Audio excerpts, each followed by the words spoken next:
those of you who don't know, we are joined tonight by Matías Román from Reforestemos Chile, and I couldn't think of a better organization to help us bring in the fact that Rotary has adopted the environment as an area of service. And I'd like to thank our friend Yazmín for connecting us to this super important organization. So thank you, Yaz. And Matías, the floor is yours. Hi, everyone. Thank you, Heather. Thank you, Yazmín, for this opportunity. I have as I told you before, I have a brief presentation, but I couldn't agree more with President Andrew that said that the best time to plant a tree, if it wasn't 20 years ago, is now. And I think with this presentation and with what Fundación Reforestemos or Reforest Foundation or whatever you want to call it, it's going to really mean something to you, and it's great to be here. Okay, so I'm going to share my screen. Are you seeing my full screen now? Okay, so well, I'm Matías Román. I'm working in Fundación Reforestemos for about 3 years now. I'm really happy here because it makes a lot of sense and it has a lot of purpose that I was missing in my life before. I worked in retail before this. So now I'm going to show you a little bit, just a little bit of what we do, how this organization was born, and well, invite you all to get into this cause, into this movement, and reforest together. Okay, so I don't know if you are aware or if you heard about the Torres del Paine National Park bushfires back in 2012. For those who don't know, Torres del Paine National Park, it's the most iconic national park in Chile. There are a few people that consider that this is going to be the 8th wonder of the world, like 8th natural world. It's really, really beautiful. But because of an accident, because of a tourist, because of a cigarette, and of course the wind that is in Patagonia, in 2012, a bushfire burned out more than 17,000 hectares of pristine forest, native forest of this national park. It was really an environmental tragedy. Okay, so what we saw before as a pristine forest, as a thick forest, Patagonian forest, now and back then, and when the fire was extinguished, this was what was remaining, just a cemetery of trees. So this caused that a movement, a cause, I don't know how to say it, like a really like this wheel that was turning around, and some young people, entrepreneurs, a bunch of people said, what can we do about it? How can we act with this tragical event that happened in Torres del Paine? And they start gathering other people. They have the logistic, they have the trees, etc., and they founded Reforestemos Patagonia, or Reforest Patagonia in English. So this movement, this cause, wanted to reforest and plant 1 million trees back in 2012. That was like the main goal. Okay, so how they were going to do this? This was the good part, and they mixed technology with ecology and with conservation, restoration. So they made a website, and e-commerce, where anyone in the world could go there and buy a tree. The buying of the tree, it's what people name like a donation. Yeah. So what was the fun part here? So everyone can go in this website, follow of course the steps, put the name, put your name, put your email, and this will automatically generate a certificate like this that we're going to see in, I don't know if you're left, it's my left, definitely. So this certificate that was automatically sent to the email. The people who entered into the website can buy a tree for themselves to have like the tree in Patagonia, or they can give it to another people as a gift to their loved ones, to their friends. So so in Mother's Day you can plant a tree for your mother, in Father's Day for your father, etc. So what was really special about this certificate, that this certificate has the exact coordinates and a link to Google Maps of the tree that you were giving. So this is going to be more tangible for as I don't know, maybe if you go online and you say, okay, I'm going to plant a tree, and you know where that tree is going to be, it's going, okay, it's good, I'm doing. But here you have the exact location, and you can go and visit yourself, of course. So these trees all are gathered in another feature that people loved and companies also love. We also work with companies, and that is our virtual forest. So our virtual forest, you can group, for example, if a family wants to do a virtual forest, and for every Christmas or for every birthday or for every, I don't know, an event, they can give a tree, and of course through Reforestemos, through the website of Reforestemos. And here is like the family, of course, the countdown of the trees, etc. So here's where all the information is gathered, and every one of the trees you can, I hope you can see there that it's there behind. It's one tree we really plant on our projects in national parks and reserves in Chile. Okay, so each one of these shelters, it's a tree you can see online as a graphic representation. Okay, so as the name, of course, suggests, Reforest Patagonia only worked in Patagonia through 2012 and 2017, and also we start to do like volunteering programs, okay, with company, with people. There was times that company sponsored a volunteering program, a volunteering event in Patagonia. So we were 3 days, 4 days in a national park reforesting where it was needed. Okay, we have from the first minute we have a strategic alliance with CONAF. CONAF, it's the government entity that administrates all national parks. Okay, so it was a major alliance, so we can preserve and we can give these trees to our national parks and to Chile. But this was very good, and we forgot for a moment why we started this organization, and it was for bushfires back in 2012, more than 17,000 hectares. But now in 2017, there was a major, I think it's the huge and the biggest bushfires in the history of Chile, that consume over 600,000 hectares. It was like they called it like the firestorm. It was in every part of Chile. There was a fire, and it doesn't only affect nature, also affect the people. The houses, towns were completely swept away with this fire. And I don't know if you can see like this satellite image in the right, but this was the panorama there. It's critical. Okay, there was lots of fires, and for months, this last months. Okay, so here the companies and people and government even say, well, you are Reforestemos Patagonia, you know how to do this, you know how to act, you already did this once, so we need your help, and we need to act now, fast. And then we passed to work in only two regions, that it's like major Patagonia, and to go to expand to other regions of Chile. And then we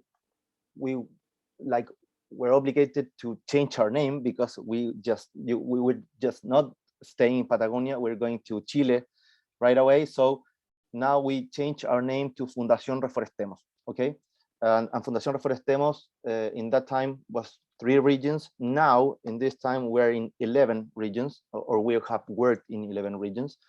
And this is like the scene you can see now.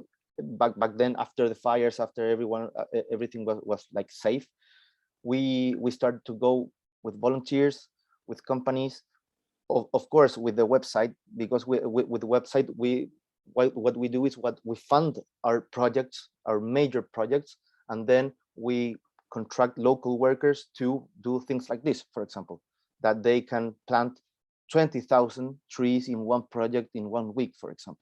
Okay, so we always work with native trees of each zone to conserve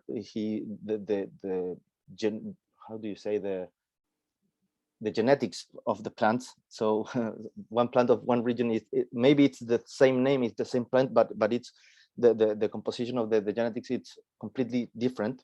So we have to move forward. We already were doing volunteering programs. We already were funding and our projects with the website and with the selling of the trees with companies and people.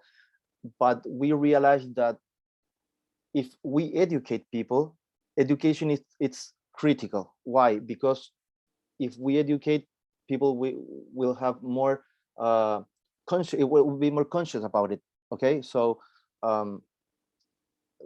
we say we first have to educate, so we don't have to reforest later. Okay, so we start to doing these programs, these education programs in vulnerable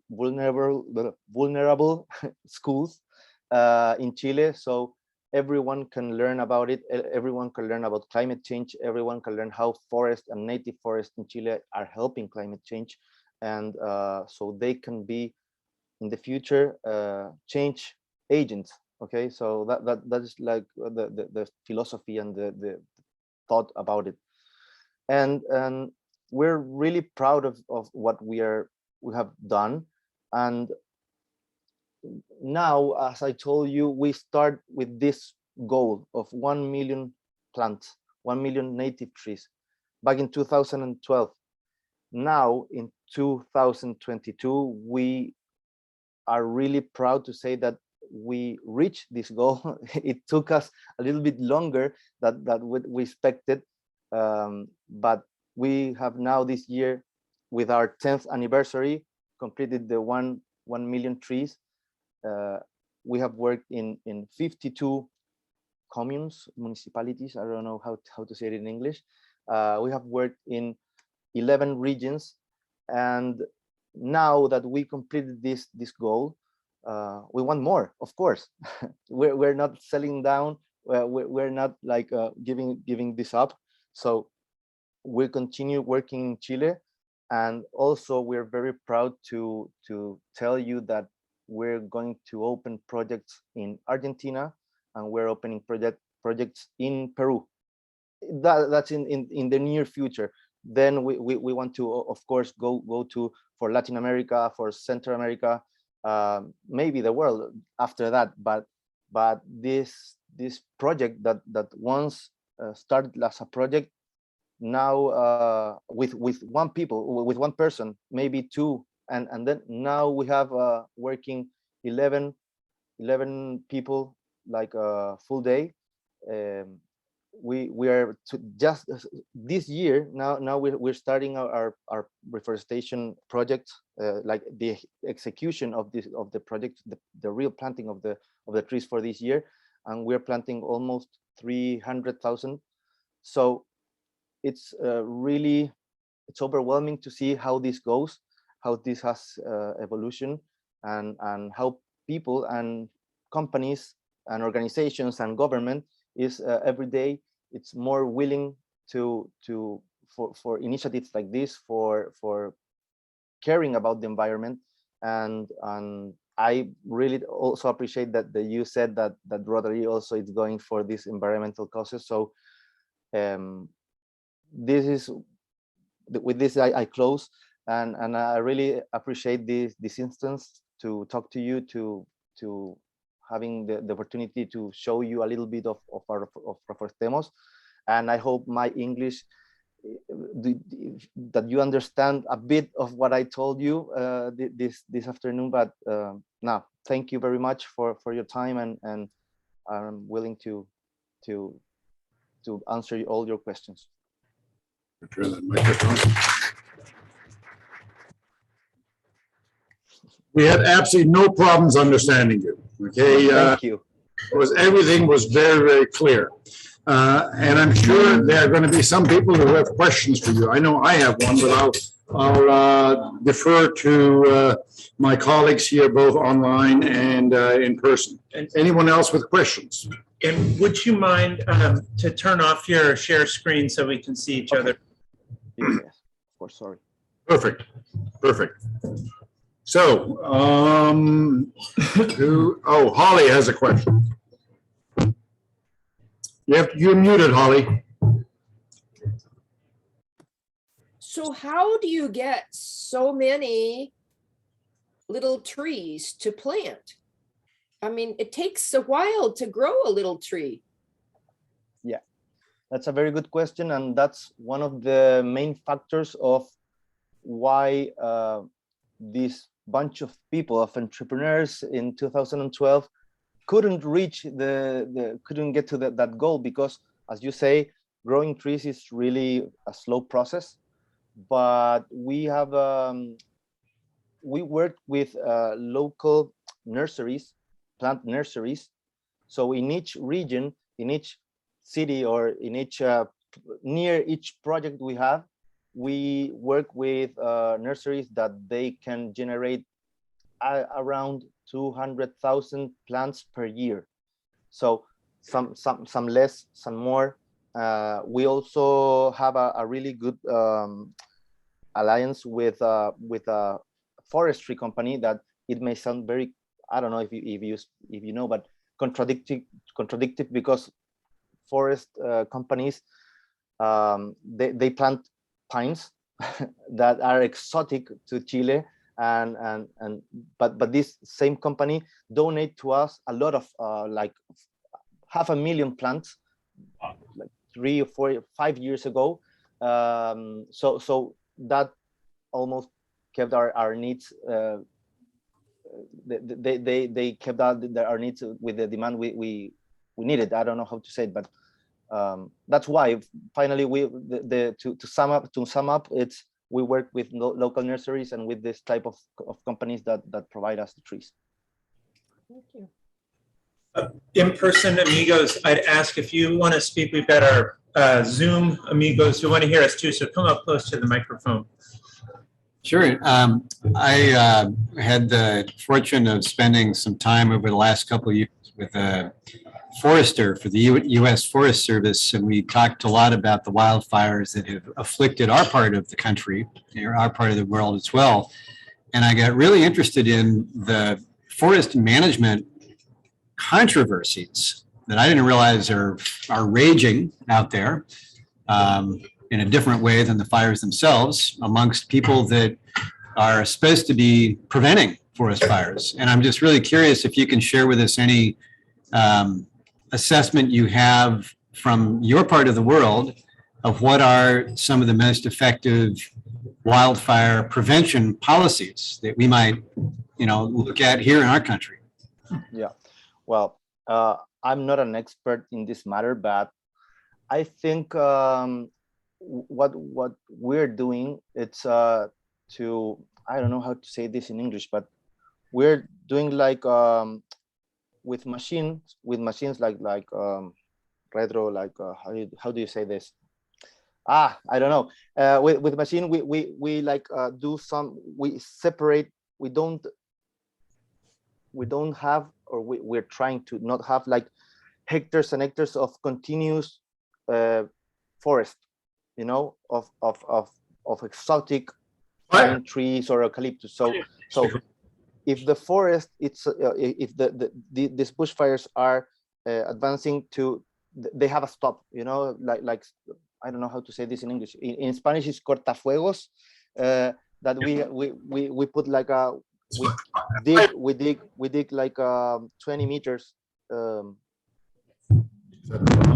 between each between some forest. We delimit the forest, and also it's really hard, you know, it's really hard, and every year the bushfires are increasing, and I hope someday we get to this like solution, but we still don't have it. So everything we do, it's not enough.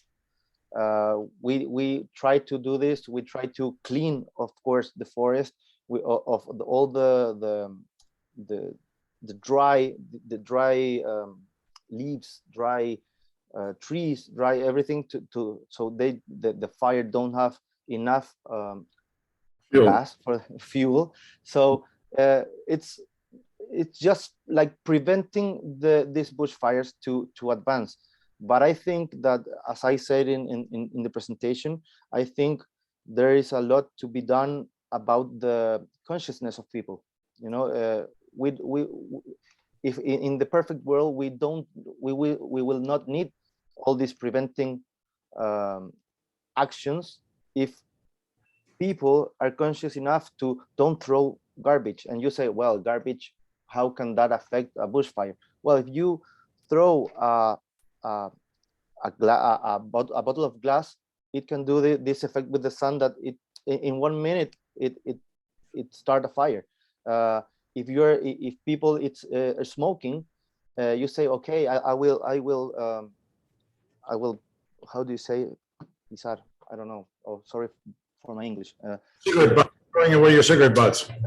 The cigarette butts, and maybe there was just a little thing that still burned, and that with wind and the perfect conditions that, as we say, for fires, it can generate a bushfire like the Torres del Paine, that the first one that was for a cigarette, you know. So 17,000 hectares for one cigarette. So I think there's not much to say about what we do and you don't. I think it's the opposite. You can tell us a lot of things that for us to implement here, but that's what the main things that we are doing here.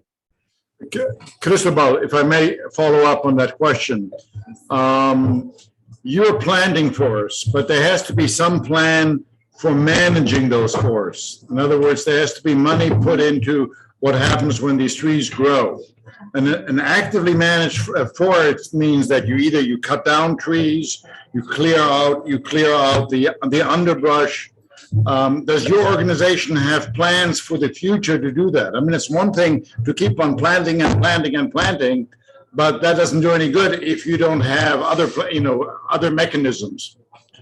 Yeah, the thing we do, I think we are planting trees to reforest trees that already were there and or burned, or they were cut out, and that's why it's important that we work with CONAF, that it's like this government entity that manage all the national parks. So we're providing national parks with more trees. We want to conserve those trees. We don't, I think, I don't know if I understand good the question or not, but we really want those trees to make more trees, and the forest goes, because native trees in Chile and native forest in Chile, they're just beneficial.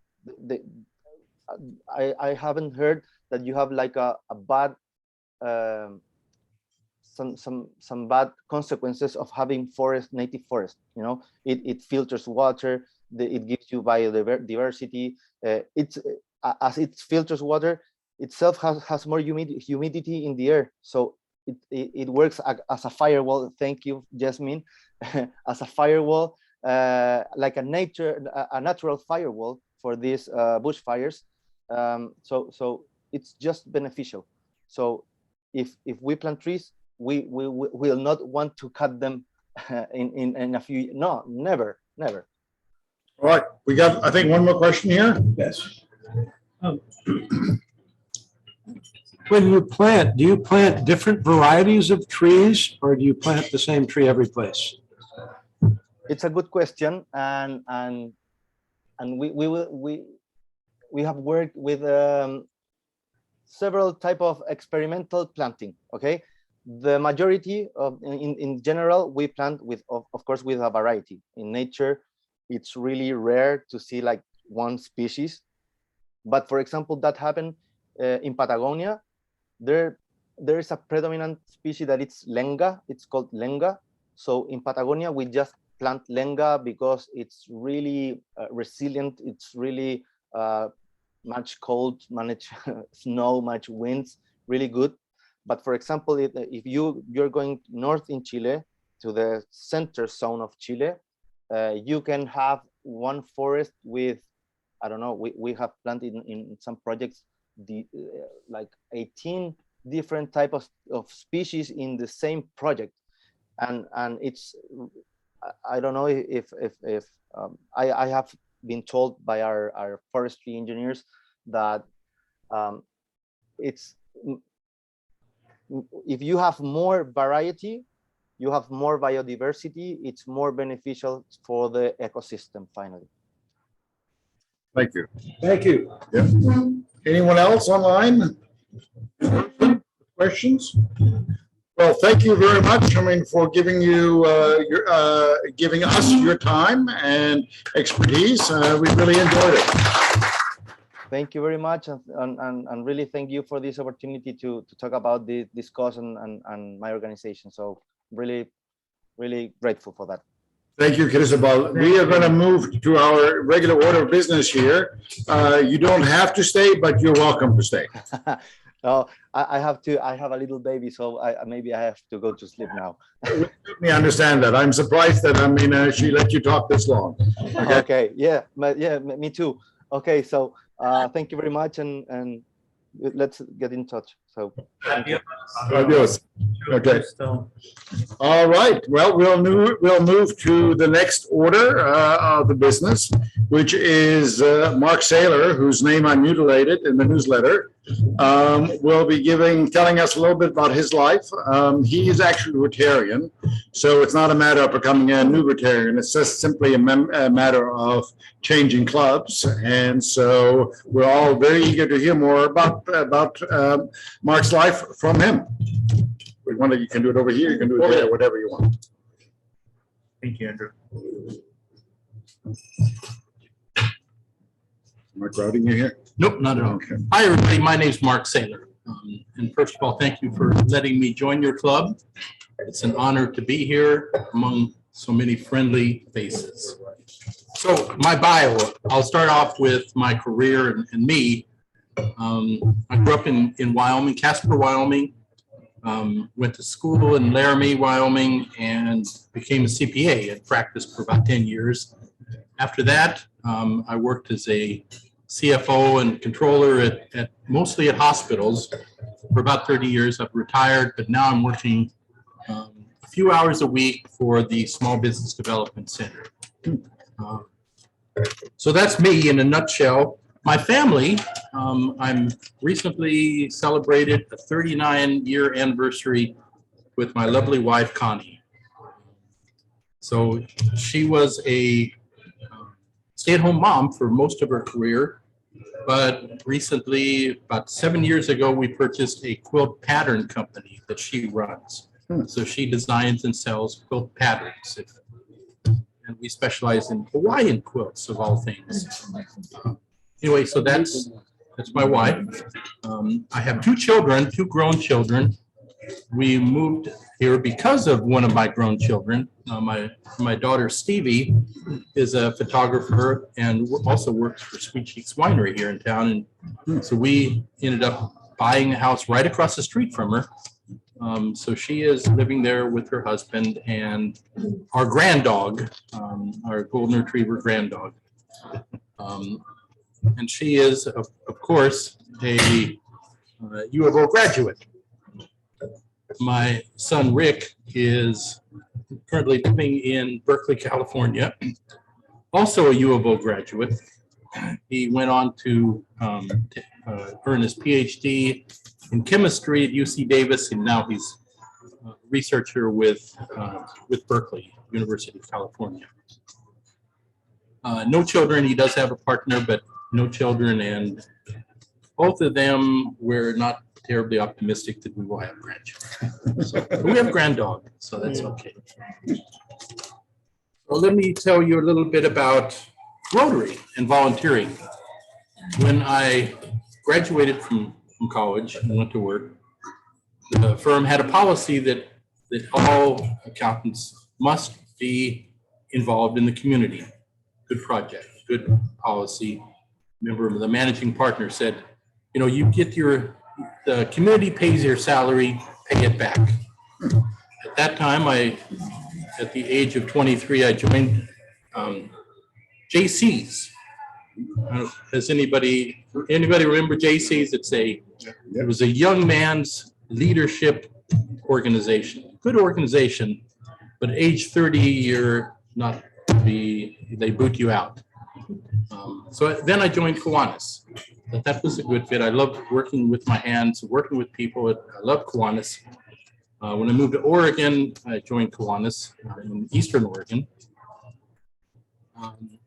But when I was there, then the little town Hermiston, Eastern Oregon, there were two clubs. There was a Rotary Club and the Kiwanis Club.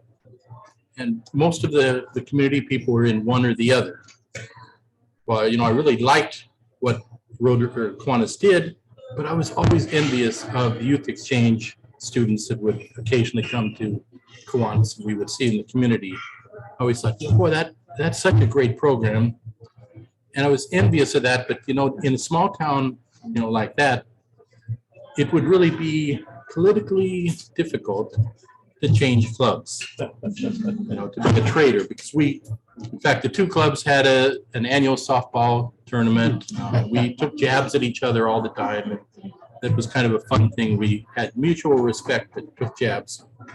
So when I moved to Ashland, Oregon, I saw an opportunity to switch.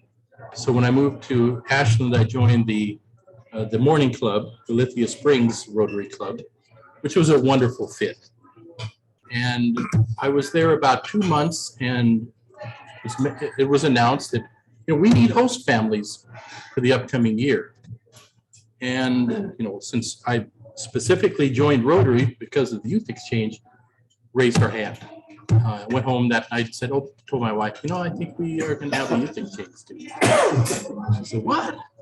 But, you know, it turned out, because we were the third family, so we eased into it. And we had the best youth exchange student, a young lady named Christina from Sweden, which really has become family, and we still are in close contact with her 14 years later. So my wife was very close to her. We've had 3 other exchange students since that time. So that's been a special project for me. In Rotary, I think this is probably my 4th club. I was Ashland, Lithia Springs, Gold Beach, Reedsport, and then Medford.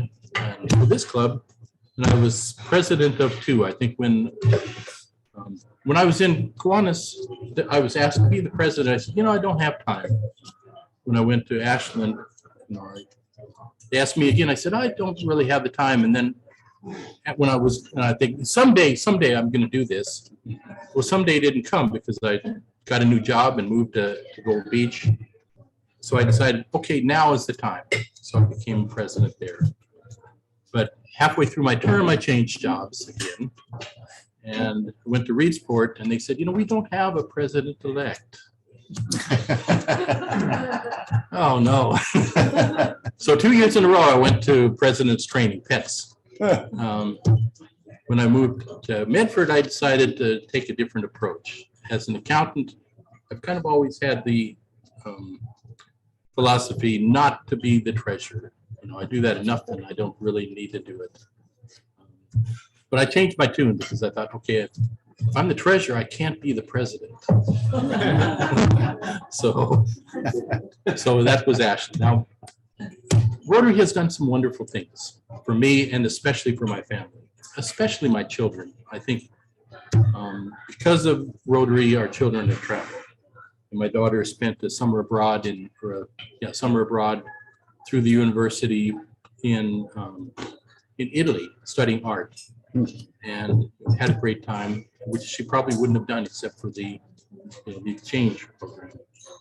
Well, my son decided, neither of our children did youth exchange, which is, it's so difficult because they're both involved in sports and things, and it's hard to give up a year, when you're in school.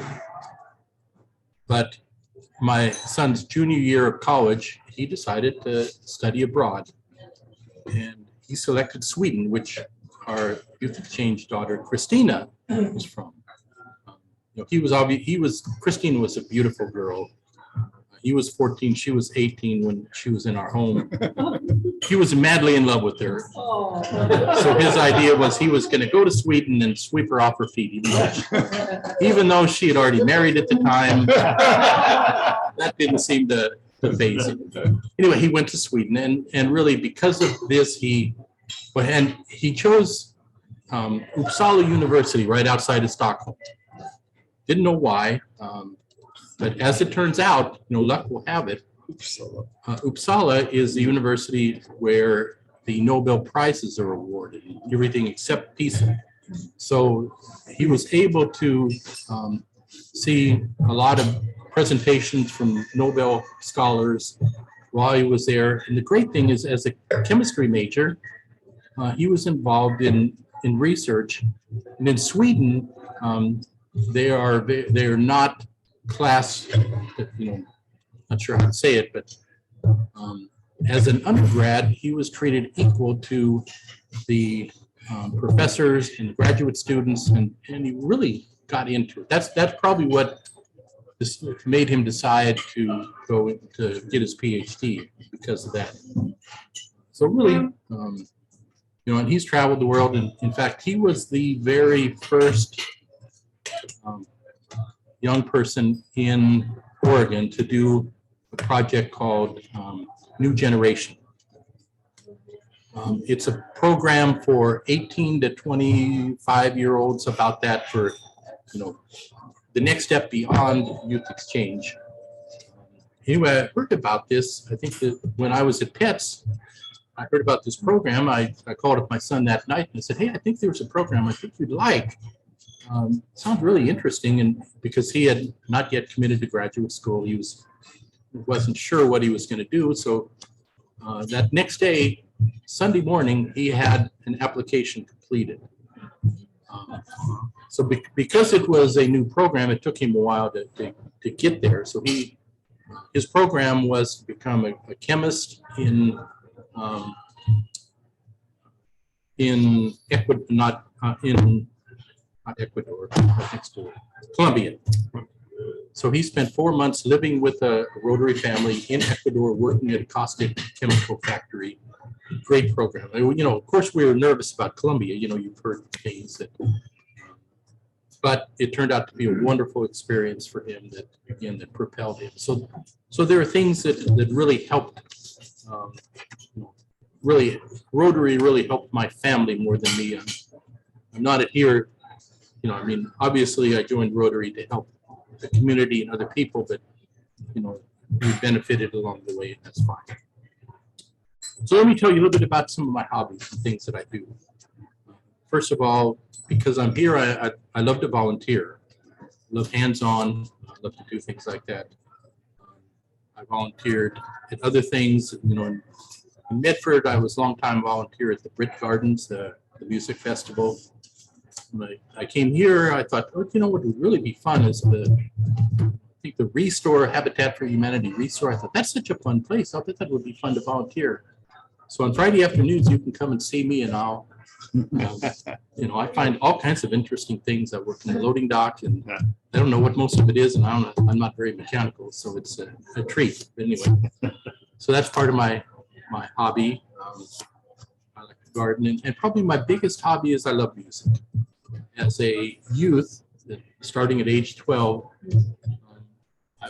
I became minor rock star, at least in my head. So I joined a little band. I played bass until about age 18.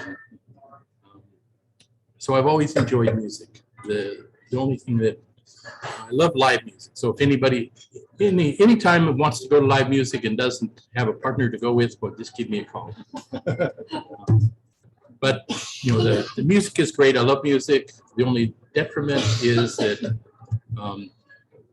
playing in small confined areas, oftentimes a garage or a back room, took a lot of my hearing. So I have about 60 to 70% hearing, which is difficult in a place like this where there's lots of background noise. So if you think I'm not interested in what you're saying, it's not because I don't hear you or something. It's because I have hearing loss. And so I nod a lot and I say yes. And I get about 70% of what you're saying, and that's good. So, but just don't be offended if I don't hear everything you have to say, or if I don't catch everything. I'll try. I try and lip read, and I do have hearing aids. I forgot them today. They don't help a lot. Seems they just make things louder. Right. Make the noise loud. Anyway, so I am thrilled to be part of this club. Who was it that said what kind of a club would have? I wouldn't want to join in. The Roger Marks. Roger Marks. I knew it was some. I was going to look that up. I never got around to it. But, so I wonder about any club that would have me as a member.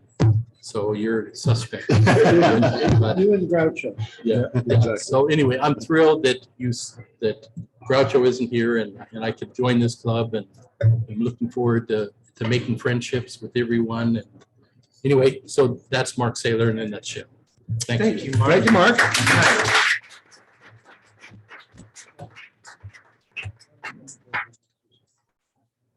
Thank you, Mark, for not just telling us a little bit about yourself,